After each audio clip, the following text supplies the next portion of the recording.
Slogan দেয়, হ্যাঁ আস্তে আস্তে একটু স্লোগান দেয়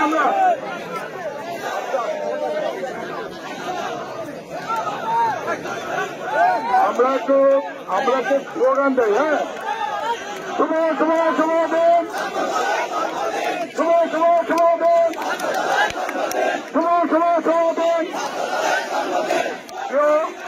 প্রান্তীয় ছাত্র ভাইরা, আজকে ঐতিহ্যবাহী সংগঠন, বাংলাদেশের সবচেয়ে জনপ্রিয় সংগঠন, বাংলাদেশের সবচেয়ে বৃহৎ সংগঠন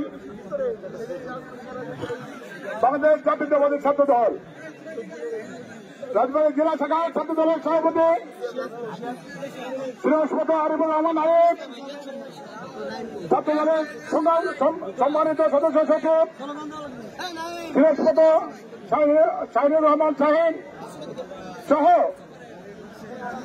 আর টিভিটির নেতৃবৃন্দ, সাবেক ছাত্র দলের নেতৃবৃন্দ, উপস্থিত জেলা বিএনপির সম্মানিত আহ্বায়ক লোকদল বাবু সাহেব, আবার ডানে আছেন জেলা বিএনপির সম্মানিত সদস্য সচিব কামরুল আলম সহ সাংবাদিক ভাইরা, উপস্থিত বোনেরা, আসসালাম আলাইকুম। আপনারা এখনই রেলিতে যাবেন, আমরা বক্তব্য দেবো না, বক্তব্য পালবো না। আপনারা জানেন আরিফ এবং শাহিনের নেতৃত্বে রাজবাড়ীর জেলা ছাত্র দল, আরিফ রহমান এবং শাহিনের নেতৃত্বে রাজবাড়ীর জেলা ছাত্র দল অত্যন্ত শক্তিশালী। এই জেলা ছাত্র দল রাজবাড়ী জেলা বিএনপির ব্যাংকার এবং রাজবাড়ী জেলা বিএনপির তালিকা শক্তি। এই জেলা ছাত্র দল আমাদের ফৌজপুর বিভাগের সমাবেশে সামান্য সাপোর্ট দিয়েছে এবং জনগণের লং মার্চে অসামান্য সাপোর্ট দিয়েছে।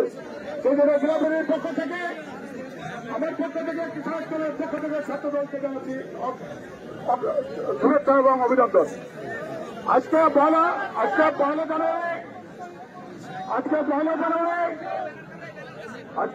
জানুয়ারি 2025 ছাত্রদলের 43তম জন্মবার্ষিকী। আমি ছাত্রদলের কর্মী হিসাবে আমার রাজনৈতিক ক্যারিয়ার শুরু করেছিলাম। আমি ঢাকা বিশ্ববিদ্যালয়ের ছাত্রদলের নেতৃত্ব দিয়েছি, এখন জেলা বিএনপির নেতৃত্ব দিচ্ছি। আমি আশা করি এখানে যারা ছাত্র নেতারা আছে ভবিষ্যতে জেলা এবং কেন্দ্রের নেতৃত্ব দেবেন। আমি আমার বক্তব্য বাড়াবো না,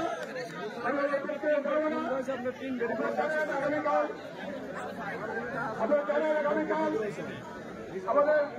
আমাদের অন্তর্বর্তীকালীন সরকারের প্রধান উপদেষ্টা ডক্টর ইউনূস সাহেব রাজবাড়ীতে আসবেন। জেলা বিএনপির পক্ষ থেকে, ছাত্র দলের পক্ষ থেকে, আমার পক্ষ থেকে, জাতীয় দলের পক্ষ থেকে আমরা রাজবাড়ীতে তাকে স্বাগত জানাচ্ছি। রাজবাড়ী জেলা বিএনপি এবং আমার সংগঠন তাকে সর্বোচ্চ সহযোগিতা দিয়ে যাবে।